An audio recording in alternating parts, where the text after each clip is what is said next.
সুপ্রিয় সুধী, শুভেচ্ছা নিরন্তর।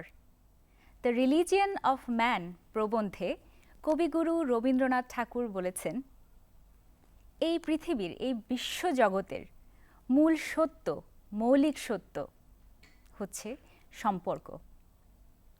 তিনি আরও বলেছেন, my first realisation, the first stage of realisation came through the intimacy with the intimacy of nature, not that nature which has its channel of information, but that which satisfy our personality. উনি এখানে আমাদের ব্যক্তিত্ব এবং আত্মার সম্পর্ককে প্রকৃতির সাথে সংযুক্ত করে কথা বলেছেন। প্রিয় সুধী, বাংলাদেশ টেলিভিশন চট্টগ্রামের আয়োজনে আজ রবীন্দ্র জয়ন্তী উপলক্ষে অনুষ্ঠানমালার এই পর্যায়ে আপনাদের সামনে নিয়ে এসেছি বিশেষ আয়োজন, বিশেষ আলোচনা অনুষ্ঠান রবীন্দ্রনাথের প্রকৃতি প্রেম। আপনাদের সাথে আছি আমি মিথিলা আফরিন এবং আমাদের মাঝে উপস্থিত আছেন দুজন গুণী আলোচনাকারী। তাদেরকে পরিচয় করিয়ে দিচ্ছি আপনাদের সাথে।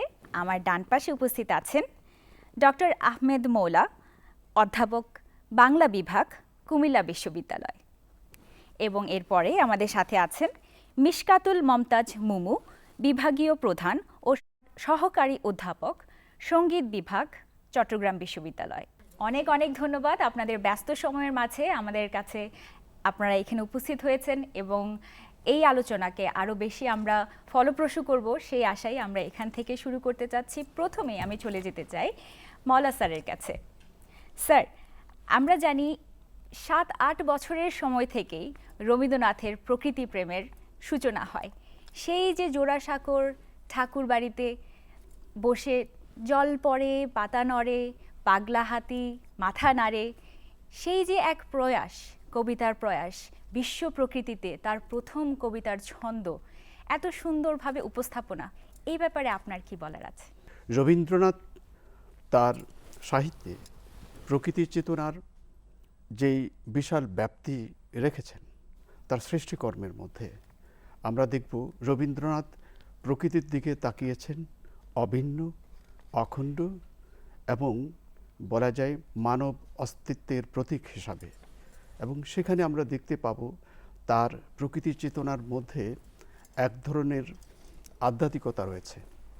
আপনি ঠিকই বলেছেন, ছোটবেলা থেকেই রবীন্দ্রনাথ প্রকৃতির দিকে বিস্ময়ের সঙ্গে তাকিয়েছেন, বিস্ময়ের দৃষ্টিতে তাকিয়েছেন। সেই তাকানোর মধ্য দিয়ে আমরা কলকাতার যে নাগরিক জীবন, সেই নাগরিক জীবনে একটুখানি চিত্র দেখতে পাই।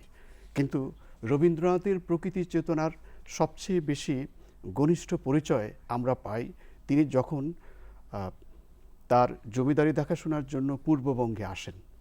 পূর্ববঙ্গে তিনি যখন আসেন তখন তিনি 30 বছরের একজন যুবক এবং তিনি যে পদ্মা নদীর মধ্যে প্রায় 8 বছর জীবনযাপন করেছেন, থেকেছেন। পদ্মা নদীতে অবস্থানকালীন সময়ে তার যে প্রকৃতি দর্শন, সেটির সবচেয়ে অসাধারণ অভিব্যক্তি আমরা পাই ছিন্নপত্রের মধ্যে। ছিন্নপত্রের যতগুলো পত্র আছে সবগুলো পত্রের মধ্যেই বাংলার প্রকৃতি এত অসাধারণভাবে ফুটে উঠেছে। তার ভাষা, তার যে চিত্রকল্প, তার যে রং, তার যে রূপ বিস্ময়কর। এবং আমরা যেটা দেখতে পাই যে তিনি প্রত্যেকটি পত্রের মধ্যে একটি দার্শনিক দৃষ্টিকোণ থেকে প্রকৃতিকে দেখছেন। প্রকৃতিকে দেখছেন এভাবে যে মানব জীবনের সুখ দুঃখ এবং অস্তিত্বের প্রতীক হিসাবে। তার ছোট গল্পের দিকে যদি আমরা তাকাই, বিশেষত ছোট গল্প লেখা শুরু হয় তিনি যখন পূর্ববঙ্গে আসেন। তখন 1890-91 সালের দিক থেকে শুরু করে সেই 1903 সাল 4 সাল পর্যন্ত এই সময়ের মধ্যে তিনি অবস্থান করেছিলেন। এই সময়ে তিনি পূর্ববঙ্গের শাহজাদপুর, তারপরে কুষ্টিয়া, শিলাদহ এবং পাতিশ্বরের যে জীবনযাপন, এই জীবনযাপনকে অসাধারণভাবে ফুটিয়ে তুলেছেন তার গল্প, কবিতা, উপন্যাস এবং সঙ্গীতের মধ্যে দিয়ে। এর মাঝে আপনার অনুমতিক্রমে আমি চলে যেতে চাই একটু মুমু ম্যামের কাছে। আপনার কাছে আমি যে আসতে চাই যে প্রশ্নটা নিয়ে, সেটা হচ্ছে সঙ্গীত। এই যে ওনার সঙ্গীত প্রেম, এই বিষয় নিয়ে যে সঙ্গীতের মধ্যে কিভাবে প্রকৃতিকে উনি ফুটিয়ে তুলেছেন, অবিচ্ছেদ্য এক সম্পর্ক। রবীন্দ্রনাথের গানে প্রকৃতি এসেছে নানাভাবে, কেবলমাত্র দৃশ্য হিসেবে নয়, কেবলমাত্র প্রকৃতির বর্ণনা হিসেবে নয়, আমাদের মানব বোধের অনুভূতির সবচেয়ে গভীরে গিয়ে আমার মনে হয় রবীন্দ্রনাথের গান আমাদেরকে নাড়া দিয়েছে। আর বাঙালির পরিচয়ের সাথে রবীন্দ্রনাথ তো একেবারে ওতপ্রোতভাবে জড়িয়ে গেছেন। আর আমাদের মতে বাঙালির গান রবীন্দ্রনাথের গান। রবীন্দ্রনাথের গান ছাড়া আমার মনে হয় না বাঙালি পরিচয়, বাঙালি জাতিসত্তা আসলে অসম্পূর্ণ হয়ে থাকবে। যেটা বলছিলাম যে প্রকৃতি বর্ণনা তার গানে, সেই বর্ণনা কেবলমাত্র প্রকৃতিকে প্রকৃতি হিসেবে দেখা নয়, প্রকৃতিকে নানাভাবে দেখেছেন তিনি। কখনো রূপক হিসেবে, কখনো বন্ধু হিসেবে, কখনো জীবন দেবতা হিসেবে, কখনো বা আমাদের জীবনের অমোঘ সত্য। সেই সমস্ত কিছুতে তিনি প্রকৃতির সাথে একেবারে মিলিয়ে মিশিয়ে তার গানে ফুটিয়ে তুলেছেন। সংখ্যার দিকে যদি আমরা দেখি, তার গীতবিতানে প্রকৃতি পর্যায়ে মোট 283টি গান তিনি লিখেছেন। আর এছাড়াও পূজা এবং প্রকৃতি এই পর্বেও 111টির মতন প্রায় গান রয়েছে। তো তার গানে প্রকৃতি আসলে নানাভাবে এসেছে। ঋতু যে আমাদের ষড়ঋতু, সেটার বর্ণনা তো তার গানে রয়েছেই। গ্রীষ্মের গান যেমন রয়েছে, আমাদের বাঙালির বৈশাখ, তার গান ছাড়া আমরা শুরুই হয় না। এসো হে বৈশাখ, প্রচণ্ড রুদ্রতাপকে সরিয়ে ফেলে নতুনভাবে সমস্ত জরা জীর্ণকে ফেলে সামনে এগিয়ে যাওয়ার জন্য তার গানকেই কিন্তু আমরা জীবনের পাথেয় হিসেবে নিয়েছি। সেই প্রকৃতির প্রেমই ফুটে উঠেছে। তারপরে বর্ষা, আমার মনে হয় যে রবীন্দ্রনাথ এবং বর্ষা, তিনি কিন্তু সবচেয়ে বেশি গান রচনা করেছেন বর্ষার। আর আমাদের বাঙালি বর্ষা দেখলেই আজও আমরা গুনগুন করে রবীন্দ্রনাথের গানেই কিন্তু গেয়ে উঠি। ঋতুর যে বিলাসিতা, তা রবীন্দ্র ছাড়া আসলে কোনোভাবে পূর্ণ হওয়া নয়। আর বর্ষা আর বেদনা, আমার মনে হয় বর্ষা, বেদনা, বর্ষার আনন্দ, বর্ষার প্রথম বর্ষা, ভরা বর্ষা, শেষ বর্ষার বিদায়, সমস্ত কিছুর তার যে বিভিন্ন গানে তিনি আমাদের বাঙালিদের জন্য রেখে গেছেন, সেটা তো আমরা সারা জীবনের জন্য অস্বীকার করতে পারবো না। তিনি তার এক বর্ষার গানেই কিন্তু লিখে গেছেন যে সবচেয়ে বেশি স্থায়ী হবে তার গান, ফিরিয়া ফিরিয়া তার গানই আমাদের মনের মধ্যে চলে আসবে। তো ঋতু ছাড়াও তার গানের আরেকটি প্রকৃতির প্রেমের যেই প্রকাশ, সেটা হচ্ছে উপনিষদীয় দর্শন। তার পারিবারিকভাবে তারা যে ব্রাহ্মচর্চা করতেন, সেই উপনিষদীয় দর্শনে যে বিশ্ব ব্রহ্মাণ্ডের সাথে একাত্মতা, মানুষ এবং প্রকৃতি কোনো বিচ্ছিন্ন সত্তা নয়, সবাই একক সত্তা, এই সত্তাটাকে তিনি বিশ্বাস করতেন এবং তার প্রকাশ তিনি তার নানা রচনায়, সাহিত্যে, কবিতায়, ছোট গল্পে এবং গানে প্রকাশ করেছেন। এই বিষয়ে আপনার কাছে আমি আবারও আসব অন্য একটা বিষয় নিয়ে। স্যারের কাছে আমি আবার চলে যেতে চাই। সুভাষিনীর ব্যাপারে কথা বলছিলেন। সুভাষিনীর ব্যাপারে দর্শকদেরকে আমি একটু আগে থেকে একটু জানিয়ে রাখি বিষয়বস্তু। সুভাষিনীর কথা স্যার বলছিলেন বোবা। তার কথাগুলো যদি একটু গল্পটা পিছনের দিকে যাই, সুভাষিনী তার নাম যখন রাখিয়াছিল, তখন কি কেউ জানতো সে বোবা হইবে? সে বোবা হওয়া সত্ত্বেও এমন না যে তার দুই একটা অন্তরঙ্গ বন্ধু ছিল না। তার গোয়ালের দুই গাভী, সর্বশী আর পাঙ্গুলি, সেই নাম তাহারা তাহার মুখে কখনো শুনেনি, কিন্তু তাহার পদচরণ পদের শব্দ তাহারা ঠিকই চিনিত। সে কাছে এসে কখন তিরস্কার করছে, কখন আদর করছে, আর কখন মিনতি করছে, সেটিও তাহারা বুঝিত। এ এক না বলা ভাষা, সেই ভাষার গুরুত্ব, সেই প্রকৃতি প্রেম, সেই ভালোবাসা, সেটি সেই গোয়ালের গাভী দুটি ঠিকই বুঝে নিত। এই ভাষার বিষয় না, এই প্রকৃতি। কি সুন্দর উপস্থাপনা রবীন্দ্রনাথের! কত সুন্দর মানব জাতি কিভাবে প্রকৃতির সাথে একসাথে এক সুরে মিশে যাওয়া এক সত্তা, আমাদের অস্তিত্ব প্রকৃতির মাঝেই বিলীন। কত সুন্দর ভাবে রবীন্দ্রনাথ সেই বিষয়গুলো তুলে ধরেছেন। স্যার, সুভাষিনীর বিষয়ে আপনি বলছিলেন এবং কবিতা বিষয়ে আপনি যখন কথা শুরু করেছিলেন আমি বলেছিলাম যে আপনার কাছে আবার আসবো এই বিষয়ে। কবিতা বিষয়ে এত কথা আছে রবীন্দ্রনাথের, আমি সে বিষয়ে আপনার কাছ থেকে আগে শুনতে চাইবো। আপনি বলুন স্যার।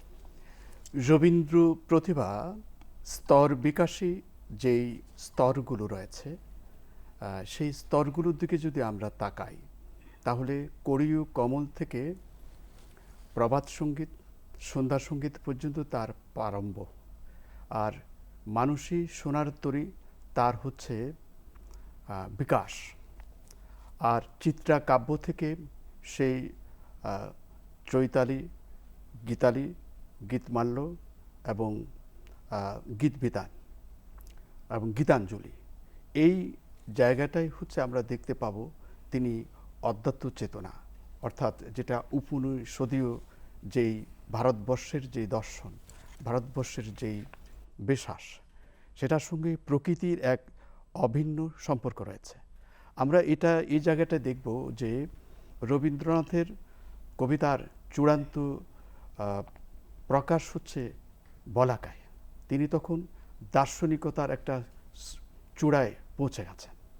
এই স্তরে এসে আমরা দেখতে পাবো রবীন্দ্রনাথের যে স্তর বিকাশী রবীন্দ্র প্রতিভা, সেটার মধ্যে প্রকৃতির অবস্থান কোথায়।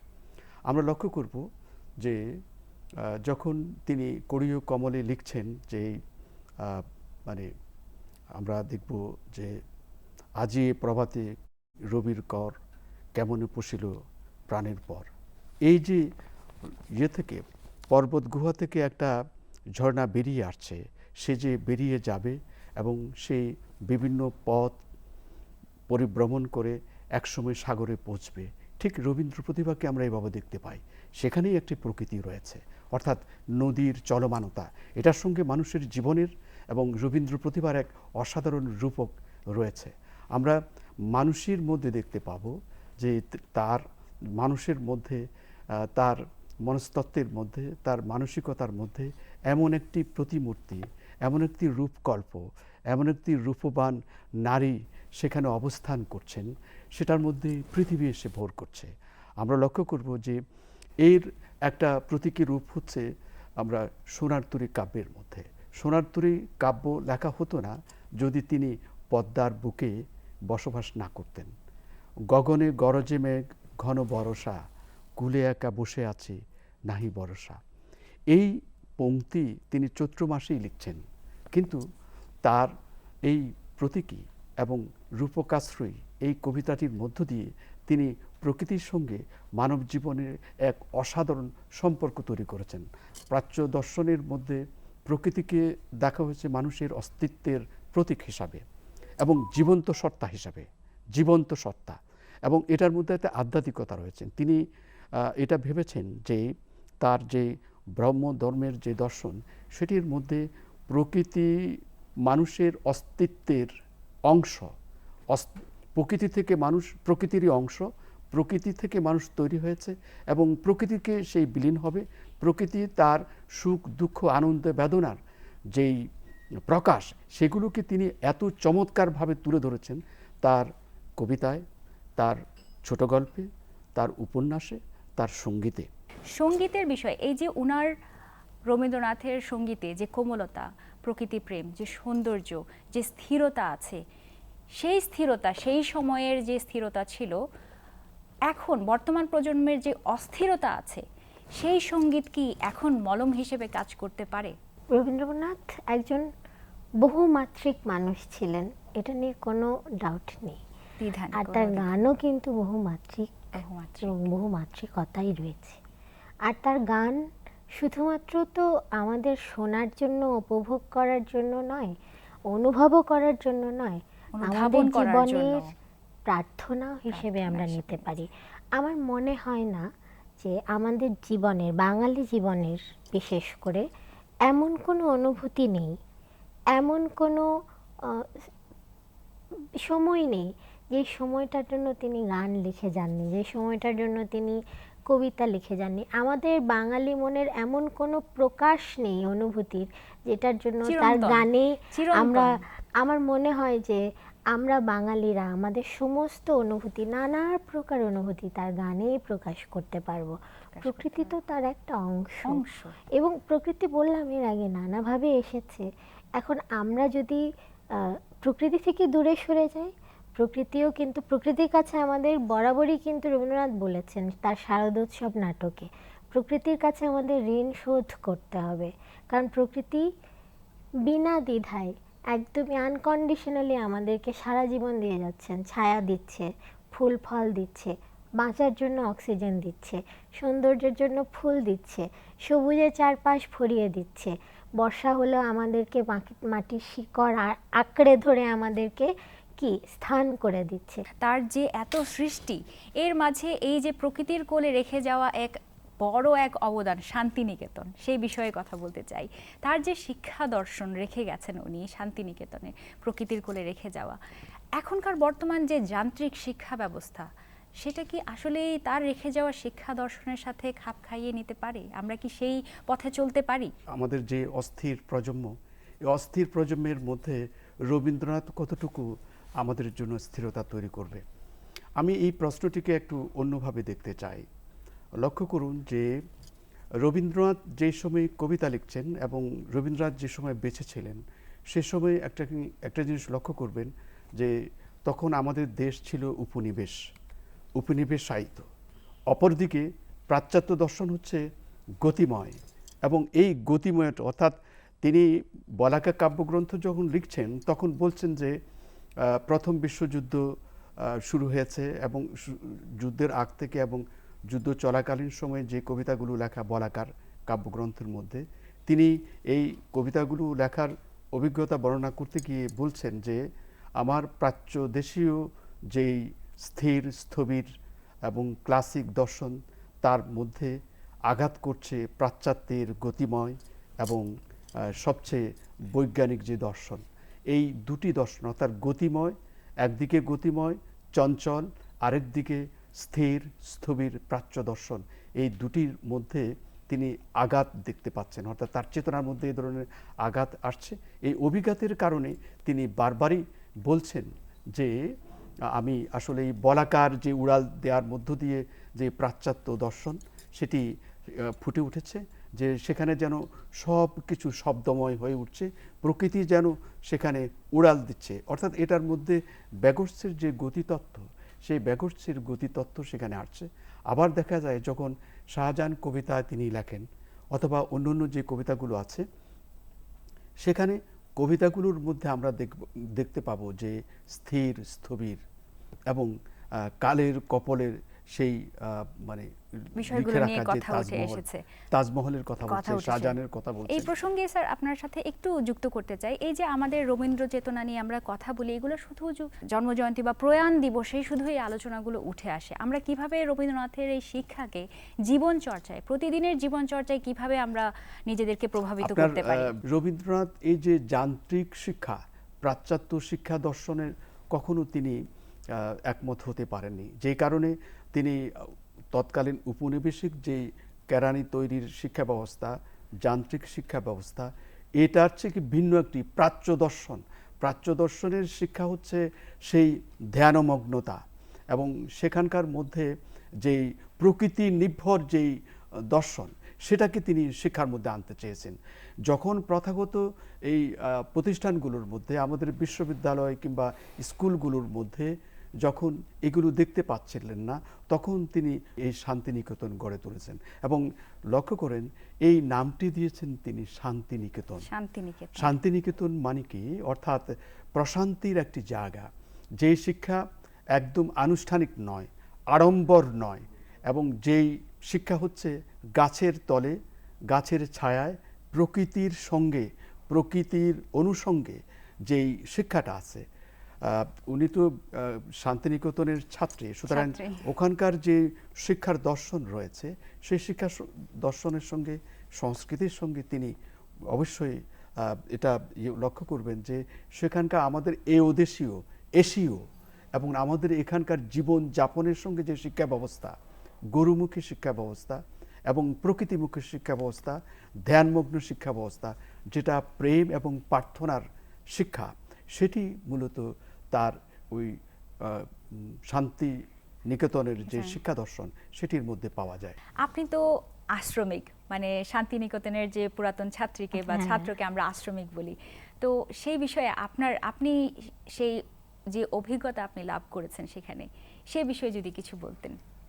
আসলে আমাদের বিশ্ববিদ্যালয়ের নাম বিশ্বভারতী আর জায়গাটার নাম শান্তিনিকেতন। আমরা বলি আমরা পুরো জায়গাটারই ছাত্রছাত্রী, কেননা আমরা কেবলমাত্র প্রাতিষ্ঠানিক বিদ্যা নয়, তার পাশে যে আশেপাশে যে প্রকৃতি পরিবেশ রয়েছে আমরা তার থেকেও শিক্ষা লাভ করেছি। শান্তিনিকেতনের কথা বলতে গেলে অনেক কথাই স্মৃতিচারণ করতে হবে, তবে আজকে যে রবীন্দ্রনাথের প্রকৃতি প্রেম নিয়ে আপনি জিজ্ঞেস করলেন, এখানে বলতে চাই যে শান্তিনিকেতনে ঋতুভিত্তিক যে অনুষ্ঠান বা উৎসবগুলো রবীন্দ্রনাথ পালন করতেন সেটা কিন্তু অনেক বড়ভাবে আমরা বর্তমানেও অনেকে নানাভাবে পালন করি। যেমন তিনি প্রথম বর্ষা মঙ্গলের সূচনা করেছিলেন, শারদোৎসবের সূচনা করেছিলেন এবং বসন্ত উৎসবের সূচনা করেছিলেন, এবং তার জন্য তিনি নানা রকম গান রচনা করেছিলেন, নাটক লিখেছিলেন, গীতি নৃত্যনাট্য লিখেছিলেন এবং সেটা মঞ্চস্থ হয়েছিল। শান্তিনিকেতনে আসলে এমন একটা জায়গা, সেই জায়গাটার কথা আমি শুরু করলে আর শেষ হবে না। তবে আমি এটা বলবো যে রবীন্দ্রনাথের শান্তিনিকেতন পর্বের যে রচনা, সেই পর্বে তার লেখা গান, কবিতা এবং সমস্ত কিছুই অসাধারণ সৌন্দর্যের। দুজনকে অনেক অনেক ধন্যবাদ। আপনারা আপনাদের হাজারো ব্যস্ততার মাঝে আজকে এখানে উপস্থিত থেকে আমাদেরকে আলোকিত করলেন। রবীন্দ্রনাথের প্রকৃতি প্রেম সম্পর্কে আরও অনেক বেশি কিছু জানতে পারলাম। দর্শক, রবীন্দ্রনাথ শুধু কোনো নাম নয়, তিনি আমাদের ধ্রুবতারা। তার এই আলোকবর্তিকা, তার এই আলো আমাদের সবার মনে, হৃদয়ে, ঘরে, সব জায়গায় বিরাজমান থাকুক। আপনারা ভালো থাকুন, সুস্থ থাকুন, প্রকৃতি প্রেমের আলোয় আলোকিত থাকুন। ধন্যবাদ সবাইকে।